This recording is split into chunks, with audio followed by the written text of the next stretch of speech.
સરળ અને સચોટ વક્તવ્ય સાંભળ્યું. I think you should talk about blood cancer as well. You will be very effective. Yes, yes. Very good. અને સમગ્ર પરિવાર વતી ઘણો આભાર. પણ હવે આપણે આપણો ધર્મ જાણવો છે અને એ ધર્મ અનન્ય બાવા આપણને ચતુશ્લોકીના પહેલા શ્લોકથી સમજાશે. ચતુશ્લોકી કેટલામો ગ્રંથ છે?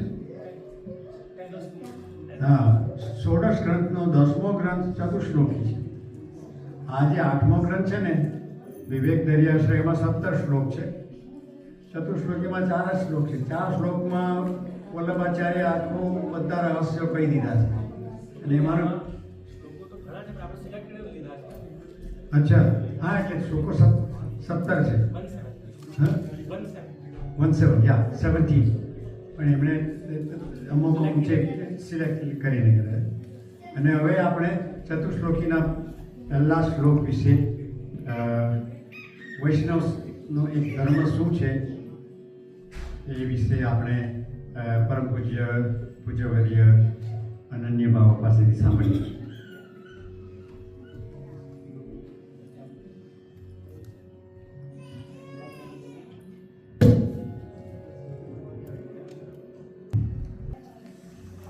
वरहापीडं नटवर्गपुष्करणयो कर्णिकारं रुद्रद्वासः कनकभुजं वैजयन्तीं स्मालां वृन्दारविणुहृतहृदया पूर्यं रूपवृन्दैः वृन्दारण्यं स्वधर्मणं प्रावचद्गीतकीर्ति श्रीमदाचार्यचरणं शरणं सर्वदेहिनाम् अशेषदोषधनं मस्तके राजाम् अमङ्गलानां गमनं मङ्गलानां महोदयम् गोपांगनानां सौभाग्यं श्रीगोकुलेन्दुं वयं नमः.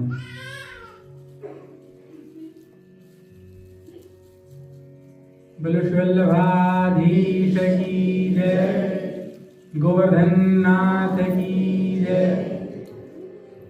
હું બધાના જોઈ રહ્યો છું. 1-1.5 કલાક પહેલા એનર્જી હાઈ હતી તો બધાના હાથ ઉપર થતા હતા. હવે આ બધામાંથી ખાલી 10% ના થયા. તો ફરી આપણે બોલીએ, બોલો શ્રી ગોવર્ધન નાથ કી જય. અહીંયા ઉપસ્થિત પૂજ્ય દાદાભાઈ, વૈષ્ણવ પરિવાર ઓફ વેનકુવરના બધા સદસ્યો, દલાલ પરિવાર, શુભજાનંદી ઉર્મી વ્યક્ત કરું છું કે આ બધા સમક્ષ આજે સત્સંગનો લાભ મળ્યો. ખૂબ સુંદર વિવેક ધૈર્ય ઉપર આપણે ચર્ચા કરી. વૈષ્ણવનું વિવેક શું, ધૈર્ય શું અને આશ્રય શું. હવે આપણે થોડું અલ્પ ચર્ચા ચતુશ્લોકીના પહેલા શ્લોક ઉપર આપણે કરીએ. જો ચતુશ્લોકીમાં જેમ આગળ કહ્યું કે 4 શ્લોકો છે, 4 શ્લોકો છે ચતુશ્લોકીમાં. અને 4 શ્લોકો શું બતાવે છે? પહેલું શ્લોક બતાવે છે ધર્મ, બીજું બતાવે છે અર્થ, ત્રીજું બતાવે છે કામ અને ચોથું બતાવે છે મોક્ષ. આપણા હિન્દુ સનાતન ધર્મમાં 4 પુરુષાર્થો કહ્યા: ધર્મ, અર્થ, કામ અને મોક્ષ. તો ચતુશ્લોકી જે ગ્રંથ છે એ 4 શ્લોકોમાં શ્રી મહાપ્રભુજી આપણને બતાવે છે કે વૈષ્ણવને આ 4 પુરુષાર્થ કયા. વૈષ્ણવ માટે ધર્મ શું છે, વૈષ્ણવ માટે અર્થ શું છે, વૈષ્ણવ માટે કામ શું અને વૈષ્ણવ માટે મોક્ષ શું છે. તો આપણે પ્રથમ શ્લોક ઉપર ધર્મ એટલે ડ્યુટી, તો એના ઉપર આપણે ચર્ચા કરીશું કે વૈષ્ણવ તરીકે આપણું ધર્મ શું. આપણે બધા વૈષ્ણવ બન્યા તો આપણી ડ્યુટી શું? આપણે બધા વૈષ્ણવ થઈ ગયા, ભ્રમસમન લેવાઈ ગયું, પણ આપણી ડ્યુટી શું એના વિશે મહાપ્રભુજી આપણને બતાવે છે. તો આપણે એનું અવગાહન કરીએ. તો મારી પાછળ આ બધા પુનઃ બોલજો. પહેલું શ્લોક હું બોલીશ. બોલો સર્વદા સર્વભાવેન ભજનીયો વજાજ્પઃ સ્વસ્યાયમેવ ધર્મો હિ નાન્યઃ ક્વાપી કદાચન. મહાપ્રભુજી આપણને આ શ્લોકમાં બતાવે છે કે સર્વદા સર્વભાવેન ભજનીયો વ્રજાધિપ. વૈષ્ણવ તરીકે આપણું ધર્મ શું, વૈષ્ણવ તરીકે આપણી ડ્યુટી શું? કે સર્વદા સર્વ ભાવેન, હંમેશા આપણા બધા ભાવથી આપણને શું કરવું છે? ભજનીઓ વ્રજાધિપ. જો અહીંયા ભજ ધાતુ એટલે ઠાકોરજીની સેવાનો અર્થ છે. તો આપણને હંમેશા આપણા સર્વ ભાવથી આપણને શું કરવું છે? શ્રી ઠાકોરજીની સેવા કરવી છે, આપણા પ્રભુ શ્રીનાથજીની સેવા કરવી છે. એ જ આપણું શું છે? સ્વસ્ત્યાયમેવ ધર્મો હિ નાન્યઃ ક્વાપી કદાચ. એ જ આપણું સૌથી મોટામાં મોટું ધર્મ છે. એનાથી વધારે કાંઈ પણ મોટું એક વૈષ્ણવ તરીકે આપણું કઈ કર્તવ્ય નથી. ખબર ને, આપણે બધા અલગ અલગ જગ્યાએ અલગ અલગ બની. જેમ કોઈ ડોક્ટર હોય પ્રોફેશનથી, તો પોતાની ક્લિનિક હોસ્પિટલમાં જાય તો મિસ્ટર ડોક્ટર બની જાય. ત્યાં એ જેના ઘરમાં આવે તો પતિ બની જાય, પોતાના પેરેન્ટ્સ સામે જાય તો એક દીકરો બની જશે, પ્લેનમાં જશે તો પેસેન્જર બની જશે, ક્યાંક બીજી જગ્યાએ જશે તો ક્લાયન્ટ બની જશે. આપણે બધા ક્યાંક ને ક્યાંક અલગ અલગ બનતા હોઈએ. મહાપ્રભુજી આપણને બતાવે છે કે આપણે પેસેન્જર પણ છે, ક્લાયન્ટ પણ છે, પણ આપણે એક વૈષ્ણવ પણ છે. તો વૈષ્ણવ તરીકે આપણું શું કર્તવ્ય? કે હંમેશા આપણને શ્રી ઠાકોરજીની સેવા કરવી. એનાથી વધારે મોટું ધર્મ આપણા માટે કાંઈ નથી. એક ખૂબ જ સુંદર ગોવિંદજીનો પ્રસંગ છે. આ બધાને ખબર હોય તો સાંઈજીના 7 બાળકો, બધાને ખબર જ છે. તો સાંઈજીના 7 બાળકો છે, તેમાંથી બીજા નંબરના ગોવિંદજી, ગિરધરજી ગોવિંદ. તો સત્ય પ્રસંગ છે 500 વર્ષ પહેલાનો, કે શ્રી ગોવિંદજી મોટા થયા અને આપશ્રીના વિવાહ થતા હતા, આપશ્રીના લગ્ન થતા હતા. તો ગોવિંદજીની બરાત ગિરિરાજની તળેટીમાંથી જતી હતી. ખબર ને, જે લોકો બ્રજમાં આવેલા હોય તો ગિરિરાજજીની પરિક્રમા માર્ગ છે. તે પરિક્રમા માર્ગમાં ગોવિંદજીની વિવાહની બરાત ચાલતી હતી. ખૂબ જ સુંદર ઘોડા ઉપર આપશ્રી બિરાજેલા, બધા બાળકો સાથે હતા, બેન્ડ બાજા ને બધું હોય બરાતમાં, તો જે હોય તે ખૂબ જ સારી ચાલતી હતી. પરંતુ વિષ્ણુ ત્યારે ઠાકોરજીનો ઉત્થાપનનો સમય હતો. 4, 4:30 વાગે બરાત લાગી હતી. તો જેવી રીતે બરાત જતી હતી ને, તેમાંથી ગિરિરાજજીની ઉપર ઠાકોરજીના મંદિરમાં શંખનાદ થયો. આ બધાને ખબર હોય તો આપણે ત્યાં 2 વખત શંખનાદ થાય, એક મંગલામાં થાય અને એક ઉત્થાપનમાં થાય. તો જ્યારે પુનઃ સાયંકાલની સેવા પ્રારંભ થઈ તો એના માટે શંખનાદ થયો કે હવે ઠાકોરજીની સેવા પ્રારંભ થાય છે. વિષ્ણુ ગોવિંદજીની બરાત ચાલતી હતી. તો જેવી રીતે શ્રી ગોવિંદજીએ આ સાંભળ્યું ને કે શ્રી ઠાકોરજીના શંખનાદ થયા છે, તો વિષ્ણુ આપ બધા માનશો નહીં, શ્રી ગોવિંદજી પોતાની જ બરાતમાંથી પોતાના જ ઘોડા પરથી ઉતરી ગયા અને પોતે અપરસ કરવા માટે જતા રહ્યા. અને બરાતમાં શું કહ્યું કે એવું આપણે કરીશું કે હમણાં તો હું ઠાકોરજીની સેવા કરવા માટે જાઉં છું, આપણે શયન પછી જે પણ મુહૂર્ત હશે ને એમાં આપણે લગ્ન કરીશું. આ સત્ય પ્રસંગ છે વિષ્ણુ. આપણે વિચાર થાય આપણાથી કે સાચે બરાતમાંથી જે મેન દુલ્હા રાજા હતા એ જ બરાતને છોડીને ક્યાં જતા રહ્યા? ઠાકોરજીની સેવામાં જતા રહ્યા. આ છે વૈષ્ણવ, સાચો વૈષ્ણવ, જેના માટે ઠાકોરજીની સેવાથી વધારે કંઈ પણ મોટી વસ્તુ નથી. પછી બિન બરાતની બરાત થઈ અને એના પછી અમારા ત્યાં ટ્રેડિશન થયું કે વલ્લભપુરના લગ્ન રાત્રે જ થાય. જ્યારે બધી સેવા પતી જાય, એટલા બધા જોયું હોય તો બધા લગ્ન લેટ નાઈટ થાય, અમારા સેવા પછી થાય. હવે આ પ્રસંગમાં એમ નહીં પૂછતા કે શ્રી ગોવિંદજીના હોજીને કેવું લાગ્યું હશે, પરંતુ વૈષ્ણવનો સાચો કર્તવ્ય શું એ આપણને શ્રી ગોવિંદજી શીખવાડે છે કે પોતાની ચાલુ બરાતમાંથી આવે. ત્યારે વિચારો વૈષ્ણવ, આપશ્રી ખૂબ જ યંગ હતી અને ત્યારે તો બાલ વિવાહનો સમય હતો. આપશ્રીની ઉંમર પણ 12, 13, 14 વર્ષ હતી. આ ઉંમરના બાળકે પોતાની બરાતમાંથી ઉતરીને ઠાકોરજીની સેવા માંગી. સાચો વૈષ્ણવ. આપણને શ્રી ગોવિંદજી શીખવાડે છે. એટલે શું આજ્ઞા કરી કે સર્વદા, તો સર્વદા આપણે શું ગોવિંદજીથી શીખ્યા. કોઈ પણ સમય હોય, કેવો પણ અવકાશ હોય, આપણને સદૈવ શું કરવું છે? કે ઠાકોરજીની સેવા કરવી છે. બીજું આપણે બતાવે છે સર્વ ભાવે. જો વિષ્ણુ ઠાકોરજીની કોઈ પણ સેવા છે ને, ના નાની છે ના મોટી છે, ના એમાં વધારે ફળ મળવાનું છે ના કોઈમાં નાનું ફળ મળવાનું છે. તમે ઠાકોરજીની સેવા કરશો ને તો બધાને સારું ફળ મળવાનું છે. એક સત્ય પ્રસંગ છે કોટા બધાને ખબર હોય તો ત્યાં મથુરાધીશજીનું સ્વરૂપ બિરાજે, પ્રથમ નિધિ સ્વરૂપ બિરાજે. તો ત્યાં અમારા ઘરના બાળકો 200-300 વર્ષ પહેલા ગયા હતા મહેમાન બનીને. ખૂબ જ મોટા બંને વિદ્વાનો છે. એક કોટામાં બિરાજતા વલ્લભકુલ છે અને એક કામનમાં બિરાજતા વલ્લભકુલ છે. તો કામનવાળા વલ્લભકુલ કોટા પધારે મળવા માટે અને સેવા કરવા માટે. વિષ્ણુ અમારા ત્યાં તે પ્રસંગોમાં લખેલું છે કે જેમ કામનના વલ્લભકુલ કોટામાં પધાર્યા ને તો કોટાના વલ્લભકુલે ખબર છે શું કહ્યું? એમને આવું કહ્યું कि आप बहुत ही सुंदर समय पे आए हो, अभी यहाँ समय पे मैं श्री ठाकुर जी के बर्तन मांझती हूँ, तो आप भी आओ, अपन दोनों संग मिलकर श्री ठाकुर जी के बर्तन मांझेंगे. विचारो विष्णु लिटरली एक वल्लभकुल बीजा वल्लभकुलને ઇન્વાઇટ કરે છે કે આવો આપ ખૂબ જ સારા સમય પર આવ્યા છો મારા ઘરે, આપણે સાથે મળીને શ્રી ઠાકુરજીના પાત્ર ખાસા કરીએ. કોઈ તમારા ઘરે ગેસ્ટ આવે તમે એને આવું કહો કે ચાલો આપણે સાથે મળીને ડિશવોશ કરીએ. ક્યારેક તમે આવું થયું નથી? આમાં વિષ્ણુ આપણને એ શીખવા મળે કે ઠાકુરજીની સેવા કેવી પણ હોય, મંદિરમાં જે પણ સેવા મળે એ બધી સારી છે. એવું નહીં કે મોટા પૂજારી કરે એ જ સારી ને અમે અહીંયા કરીએ છીએ ખોટી વાત.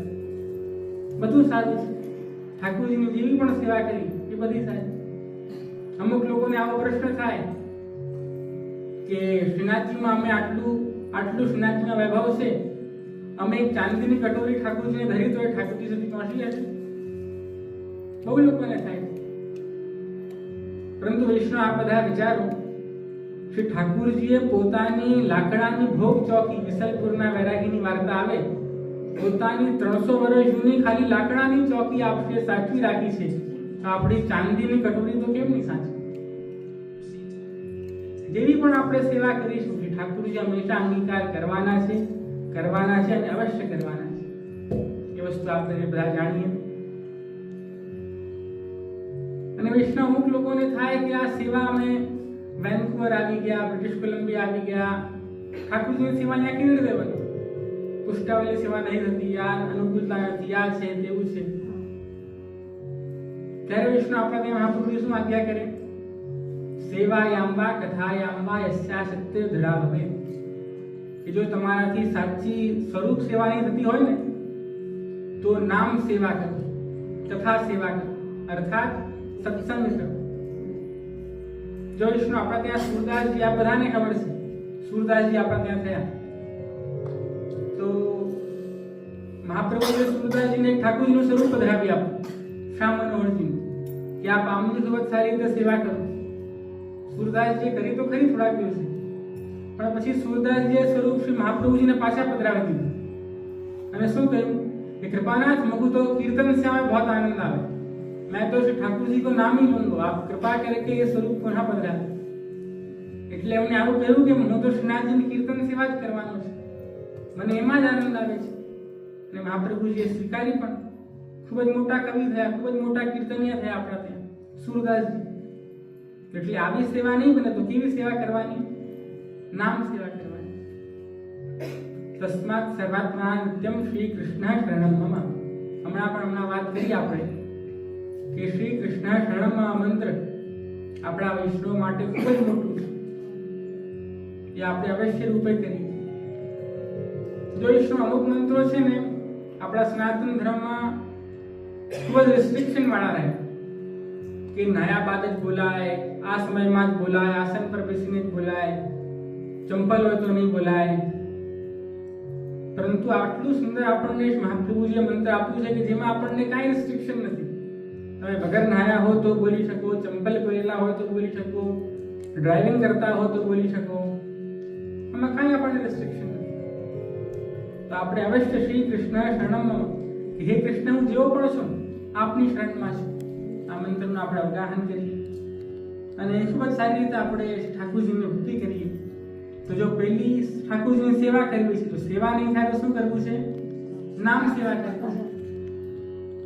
જેમ આપણા આગળ આજ્ઞા કરી કે 3 માળા કરીએ, આપણે અવશ્ય માળા કરીએ, કીર્તન કરીએ, ગાઈએ, ધોળપદ ગાઈએ.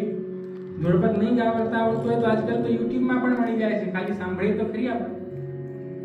આ બધાએ આજે મારા ઘટમાં વિરાજતા શ્રીનાથજી સાંભળ્યું તો આપને આનંદ આવ્યો કે નહીં આવ્યો ને?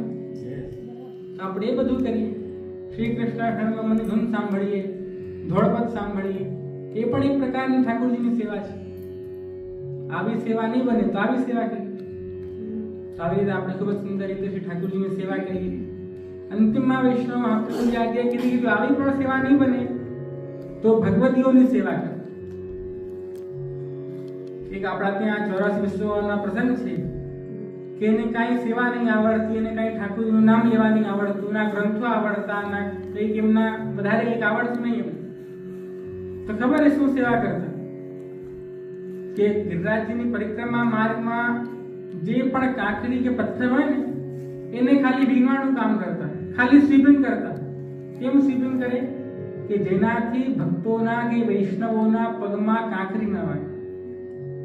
અને આપણા ત્યાં ઉલ્લેખ છે કે એટલી સુંદર રીતે એમણે આવી સેવા કરી કે શ્રીનાથજી એમના ખભે રમતા. શ્રીનાથજી ખબર ને આપણા ત્યાં ઘોડા રમે, નાના બાળકો હોય તો એ રીતે એમની સાથે ઘોડા રમતા. મોહના ભંગીનો પ્રસંગ છે. જો આવી પણ સેવા ના બને તો કોની સેવા કરવાની છે? આપણને ભક્તોની સેવા કરવાની છે. તો અમારો અહીંયા ખૂબ જ નાનો વિજય કહે છે. અને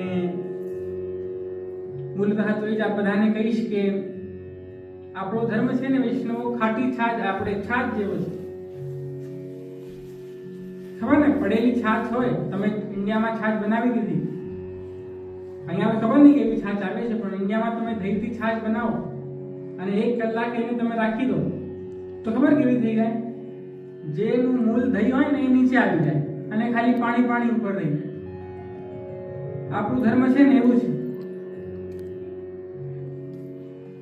મારો કહેવાનો તાત્પર્ય એ વૈષ્ણવ કે જ્યાં સુધી તમે એ નીચેના દહીંને ઉપર નહીં લાવશો ને ત્યાં સુધી તમને ખબર જ નહીં પડશે કે આમાં તો આટલું વધારે રસ હતું. જેમ ઉપરનું દહીં તમે ખાલી ઉપર ચાખ્યું તો જે મૂળ છાશનો સ્વાદ છે ને તમને નહીં આવશે. જ્યારે તમે નીચેના દહીંને પ્રાપ્ત કરશો ત્યારે તમને ખબર પડશે કે આમાં તો આટલું વધારે રસ હતું.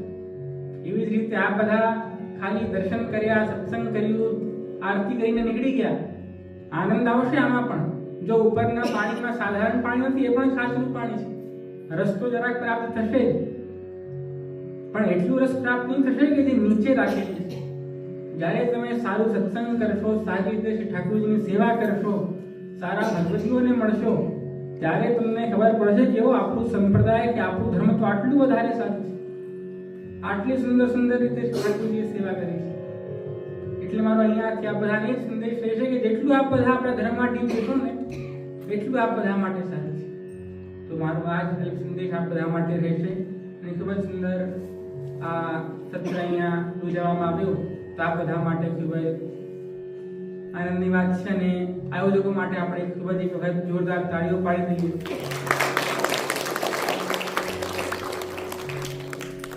તો બોલ વલ્લભાધીશ કી જય.